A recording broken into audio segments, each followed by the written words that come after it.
नमस्ते साथियों, आपका वीआरएस एकेडमी में स्वागत है।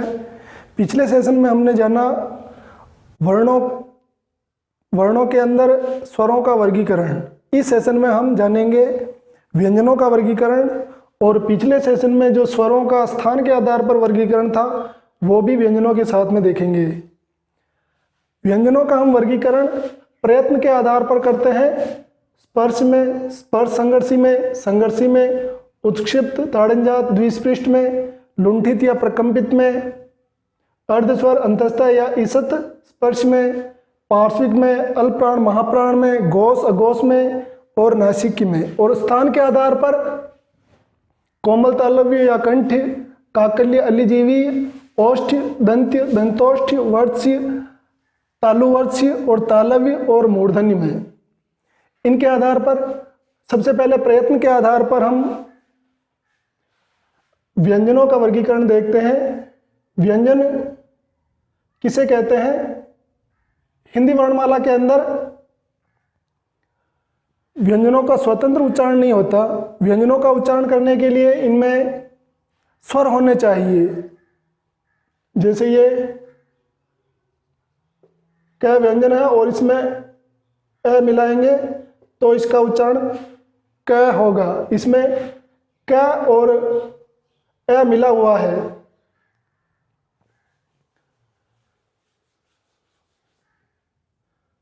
व्यंजनों के उच्चारण में श्वास एकदम झटके से निकलती है, या जीभ कहीं पर स्पर्श करती है, या कहीं पर घर्षण होती है, या फिर जीभ के दोनों साइडों से आवाज निकलती है। एकदम झटके से व्यंजनों का उच्चारण होता है स्वर के मिलने पर।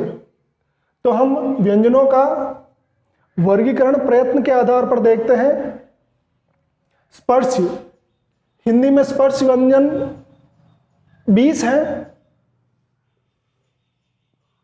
एक तो क वर्ग, ट वर्ग, ट वर्ग और प वर्ग। क, ख, ग, घ,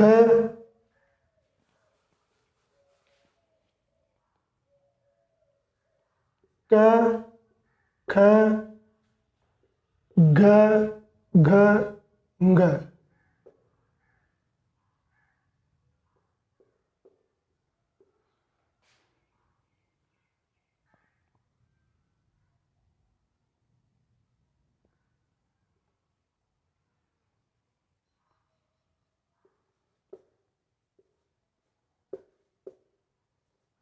सबसे पहले इन व्यंजनों को लिख देते हैं ताकि समझने में आसानी रहे।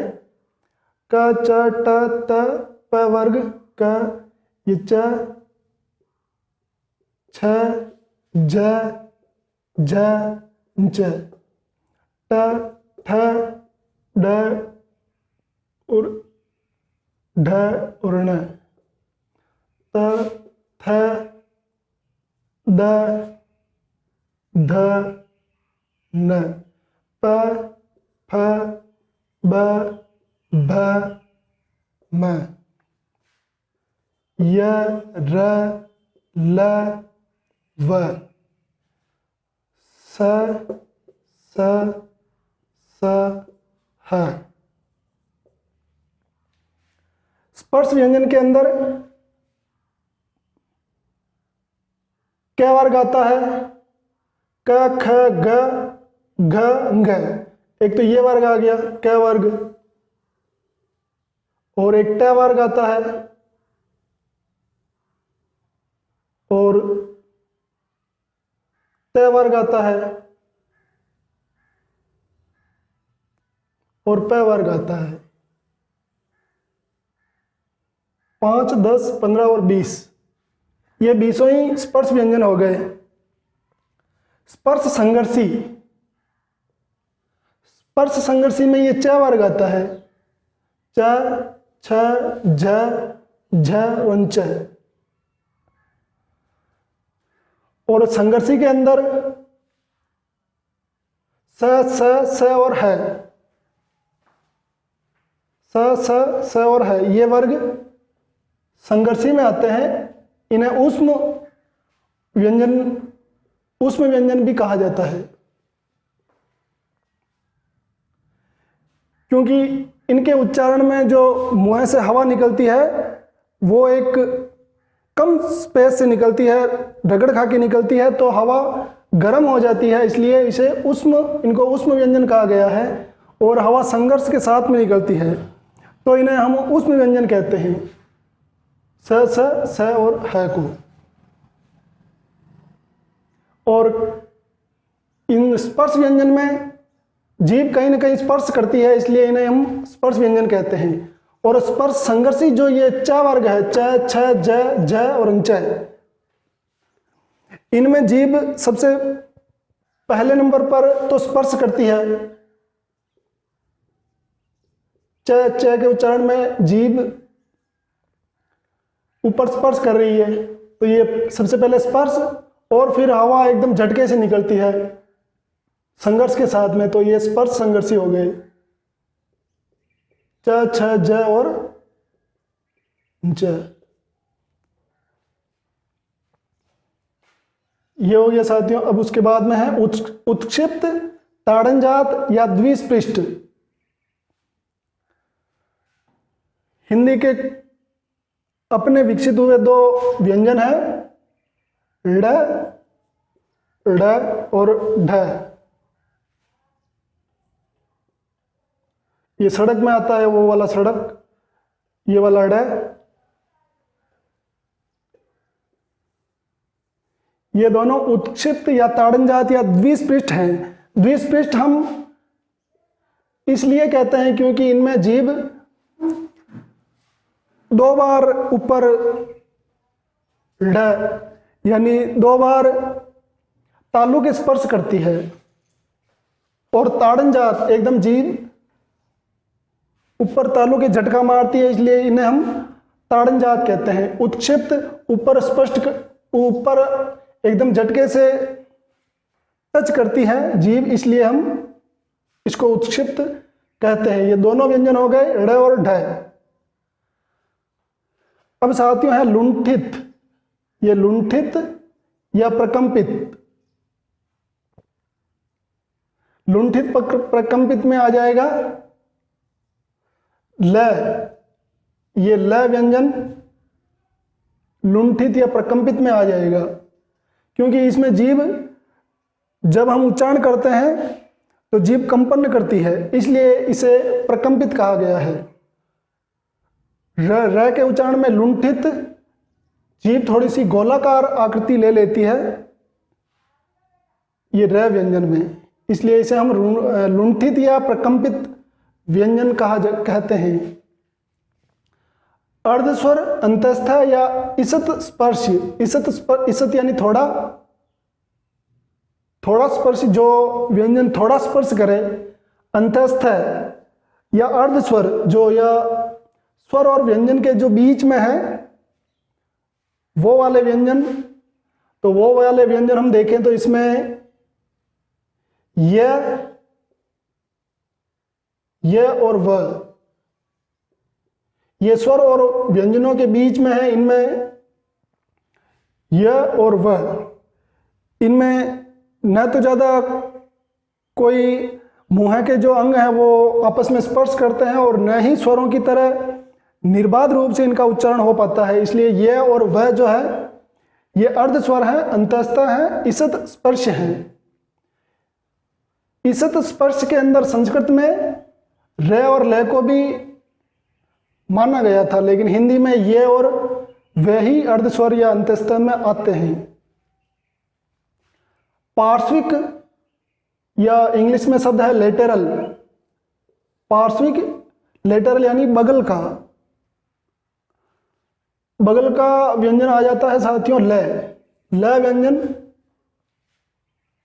ये ल, इसे हम पार्श्विक बगल का या लेटरल व्यंजन कहते हैं, क्योंकि इसके उच्चारण करते समय हवा जो ये जीभ के दोनों किनारों से निकलती है। ल, जीभ के दोनों पार्श्वों से हवा निकलती है, इसीलिए ल को पार्श्विक, लेटरल या बगल का, जीभ के बगल से हवा निकलती है, इसीलिए लय को पार्श्विक बगल लेटरल या बगल का कहा गया है। अल्प प्राण या महाप्राण, अल्प प्राण के अंदर कम शक्ति की आवश्यकता होती है और महाप्राण के अंदर अधिक शक्ति, अधिक श्वास इनकी आवश्यकता होती है। अल्प प्राण में कम श्वास की आवश्यकता होती है, जल्दी उच्चरित हो जाते हैं, कम समय लगता है। अल्प प्राण व्यंजनों में आ जाते हैं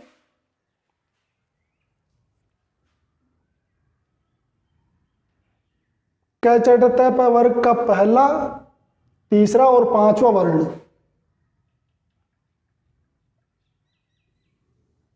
पहला,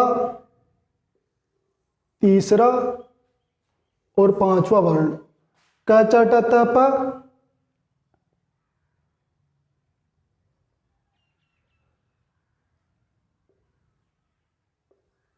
क च ट त प, ग ज ड़ द ब और ङ च ण न और म।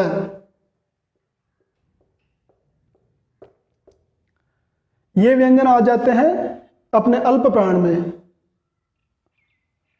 बाकी ये ड़, ये अल्प प्राण है, ये ढ, और ये ढ महाप्राण है। ये महाप्राण और ये अल्प प्राण।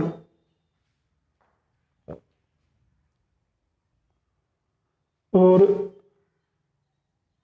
ये र ल व, ये र ल व भी अल्प प्राणी है, ये भी अल्प प्राण है,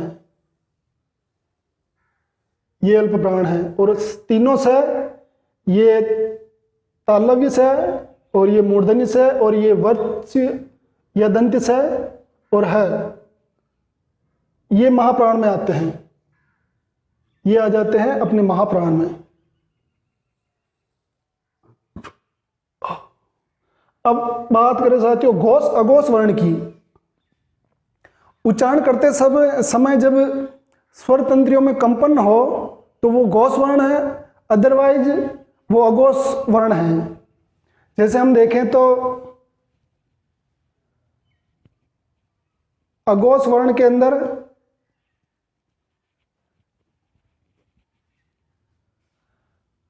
पहला क च ट त प वर्ग का पहला वर्ण और दूसरा वर्ण, पहला और दूसरा, 1 2 3 4 5, 4 4 8, 5 5 10, 10 और तीनों ही स।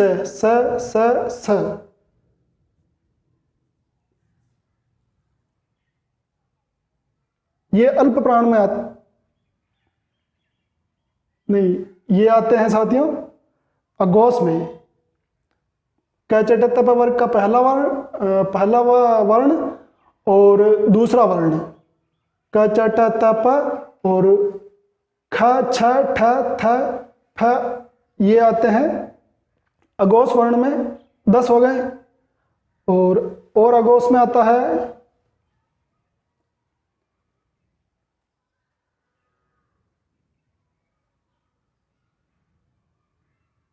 ये तीनों से भी अघोष में आते हैं।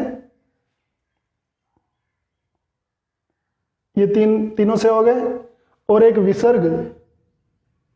विसर्ग भी अघोष में आता है। कुल 14 अघोष वर्ण हो गए, बाकी बचे सभी सघोष हैं।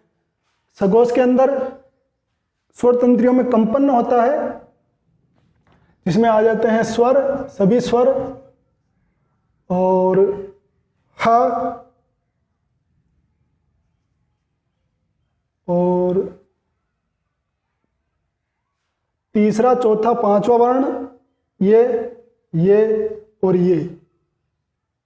तीसरा, चौथा और पांचवा वर्ण,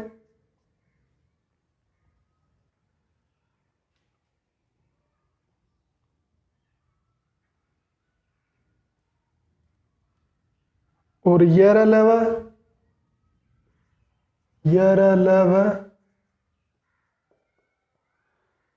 ये सभी सघोष में आ जाते हैं। सघोष में या घोष में। नासिक के वर्णों में हम गिनते हैं इन पंचम वर्ण को क चट त प वर्ग के पंचम वर्णों को ङ च ण न म, इनको हम गणते हैं नासिक में, क्योंकि इनमें हवा मुंह के साथ साथ नाक से भी निकलती है, इसीलिए इन्हें नासिक कहा गया है। ये सभी पंचम वर्ण ङ च ण म न और अनुस्वार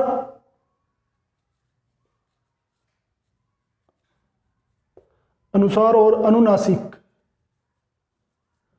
अनुनासिक ये आ जाते हैं नासिक के वर्ण में। अनुनासिक ये वाला चिन्ह और अनुसार ये।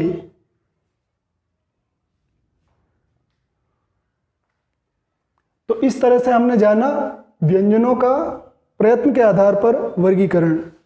अब हम जाने उच्चारण स्थान के आधार पर अपने इन व्यंजनों का वर्गीकरण।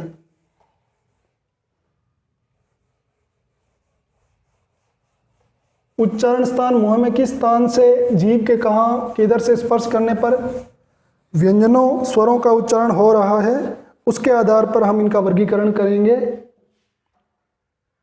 तो सबसे पहले कोमल तालव्य, एक बार ये वापस वर्णमाला लिख दूं, क ख घ घ घ च छ झ झ और च, ट ठ ड ढ और ण, क च ट त थ द ध और न, प फ ब भ और म, य र ल व, स स स ह। और हिंदी के अपने खुद के वर्ण ड़ और ढ।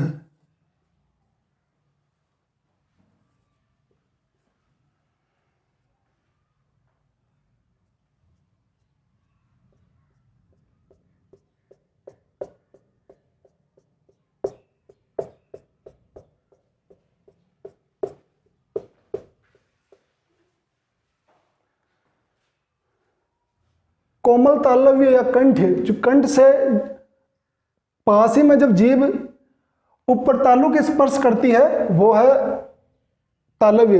कंठ के जस्ट थोड़ा सा आगे कंठ तालव्य में आ जाते हैं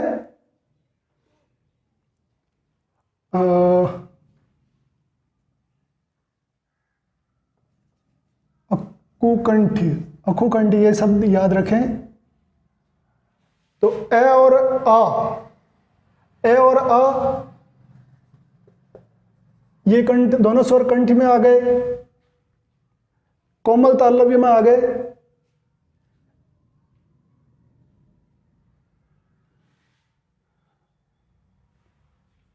और क वर्ग क ख ग घ और घ,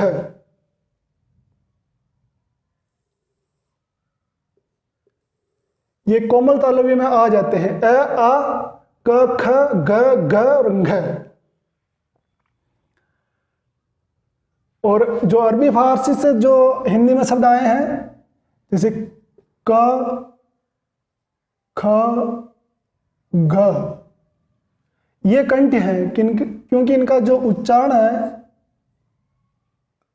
वो कंठ से होता है, जबकि इनका उच्चारण कंठ के पास में जो तालु है वहां से ए आ क ख ग घ और घ इनका उच्चारण होता है, इसलिए इन्हें कोमल तालव्य कहा गया है।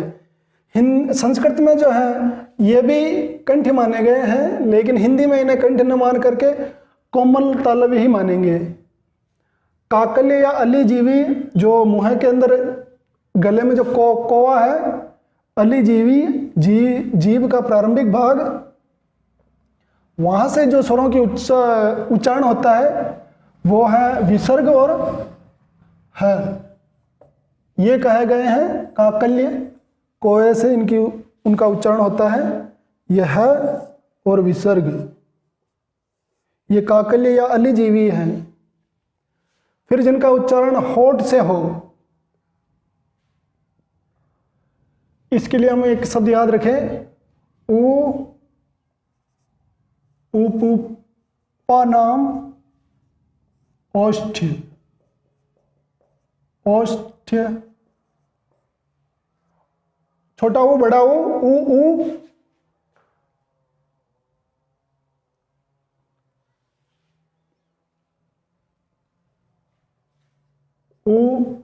ऊ और प फ ब भ म, प फ ब भ म,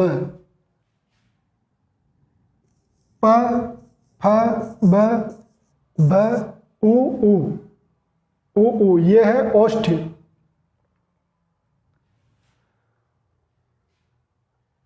इनके उच्चारण में जो होंठ है वो गोल होते हैं, इसीलिए इन्हें औष्ठ्य कहा गया है।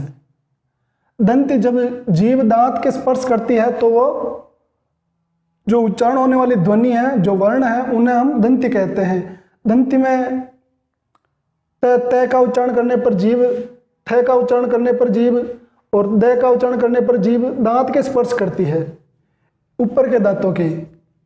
त थ द ध, इनके उच्चारण करने पर, दांत के स्पर्श करने पर जीभ के उन व्यंजनों को कहेंगे दंती। ये दंती हो गए। इसमें जो ये न है, ये संस्कृत में वर्च दंती माना गया है, लेकिन हिंदी में इसे वर्च माना गया है। यानी दांत के जस्ट थोड़ा सा ऊपर के दांतों के जस्ट थोड़ा सा ऊपर वर्च, यानी जो मसूड़े हैं वहां जीभ का स्पर्श होता है। मसूड़ों से जीभ का स्पर्श होने पर जो उच्चरित जो व्यंजन है वो अपना आ जाता है न। नासिक भी है लेकिन ये वर्च भी है।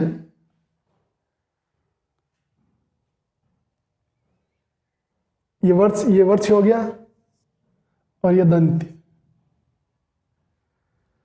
और वर्च के अंदर एक शब्द याद रखो भले ही, वर्च, जहाँ जीभ के मसूड़े स्पर्श करने पर जो उच्चरित व्यंजन है ना, सरल, ल में भी जीभ मसूड़ों के और स में भी जीभ मसूड़ों के, र में भी करती है। तो हम देखें यहाँ पर न, ये अपना न वर्च, ल वर्च और स वर्च, ये स वर्च। कहीं पर इसको दंती भी बताया गया है, इस से को। और जो र, ये अपना जो र वर्ण है,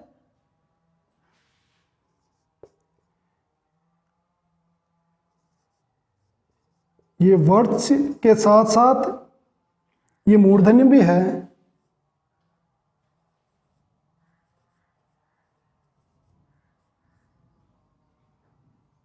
क्योंकि रे का जब हम उच्चारण करते हैं तो रे का उच्चारण इसके जस्ट अगले वाले ये वर्ण पर आधारित रहता है। अगला वाला वर्ण अगर दंत्य है तब तो इसका जो उच्चारण है ये वर्च में गिना जाएगा।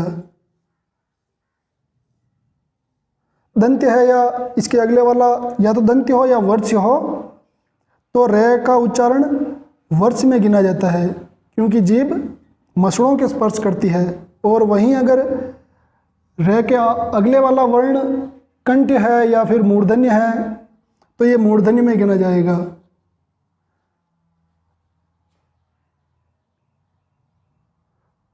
जैसे हम रथ बोलते हैं, रथ, तो र मसूड़ों के स्पर्श करती है, इसमें है ये वर्च। और जब हम रट बोलते हैं, रट तो र में जीभ, रे के उच्चारण में जीभ मूर्धा के स्पर्श करती है तो ये मूर्धन्य भी होता है। तो रे का उच्चारण स्थान हम उपयोग के आधार पर इसका निर्धारण करेंगे। अब तालु वर्च या तालव्य, तालु वर्ष के अंदर जिन व्यंजनों को गिना जाता है वो व्यंजन है ये च, छ, ज, झ और अंच, इनको गिना जाता है, क्योंकि इनका उच्चारण जो है वो तालु और वर्ष का जो मिलन स्थल है वहां पे होता है। मसूड़ों से जस्ट थोड़ा सा और पीछे की साइड में तालु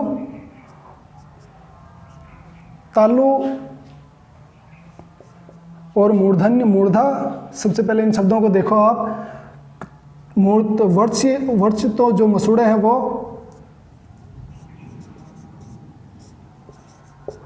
और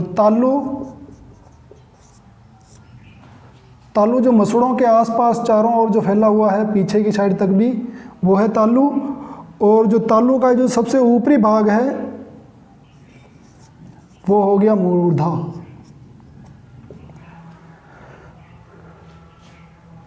तो तालु वर्ष में च, छ, ज और झ को गिना जाता है। तालु और वर्ष के मिलन में, जहाँ पर इनका दोनों का मिलन होता है तालु और वर्ष का, उस स्थान पर जीभ के स्पर्श करने से अपने ये च, छ, ज, झ इनका उच्चारण होता है। इन तालव्य भी गिना गया है,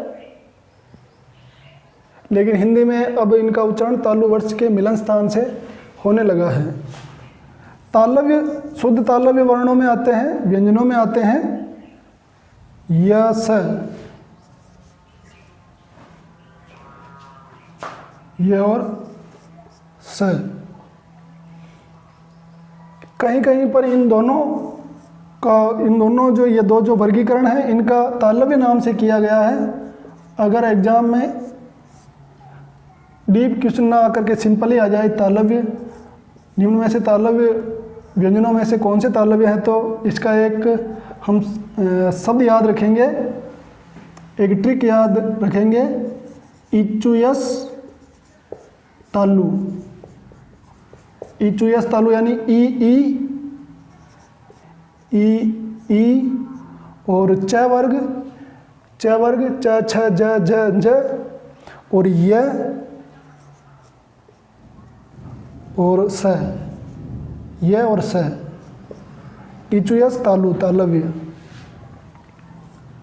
मूर्धा के लिए, मूर्धन्य व्यंजनों के लिए भी एक छोटी सी ट्रिक है, ऋटुरस मूर्धा। ऋटुरस मूर्धा।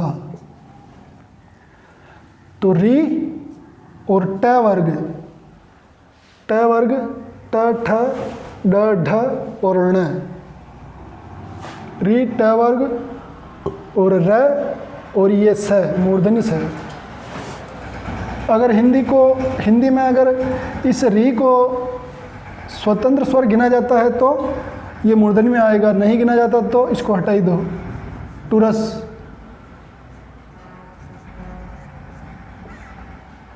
मूर्धा।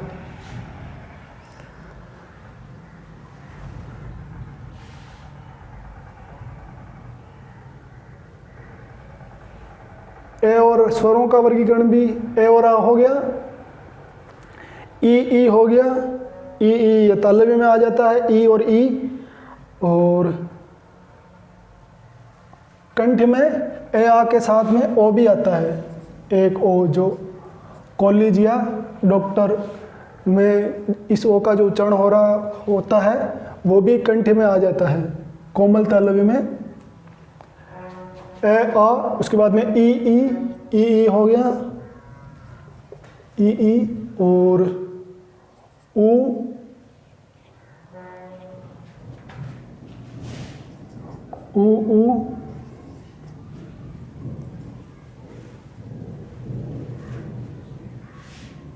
ऐ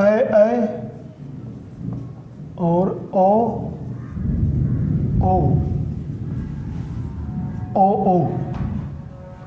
ये ओ और ओ ये कंठोष्ठ, इनका वर्गीकरण आता है, ये कंठोष्ठ में आते हैं। कंठ और होंठ, ओष्ठ। ओष्ठ। कंठोष्ठी में और ओ का उच्चारण होता है, और कंठ तालव्य में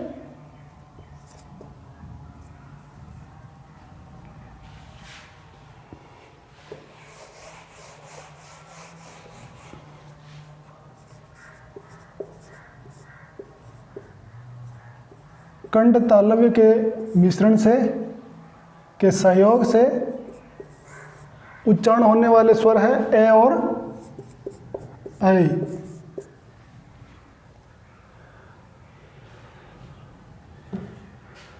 तो इसी के साथ हम सेशन की समाप्ति करते हैं। हमें आशा है आपको ये सेशन अच्छा लगा होगा। अगर आपको अच्छा लगा है तो इसे आप शेयर करें, और आपके कोई अगर क्वेश्चन है तो वो कमेंट बॉक्स में आप लिख सकते हैं, हम उसका जवाब ज़रूर देंगे। स्वस्थ रहें, मस्त रहें, देश के विकास में सहयोग दें। जय हिंद।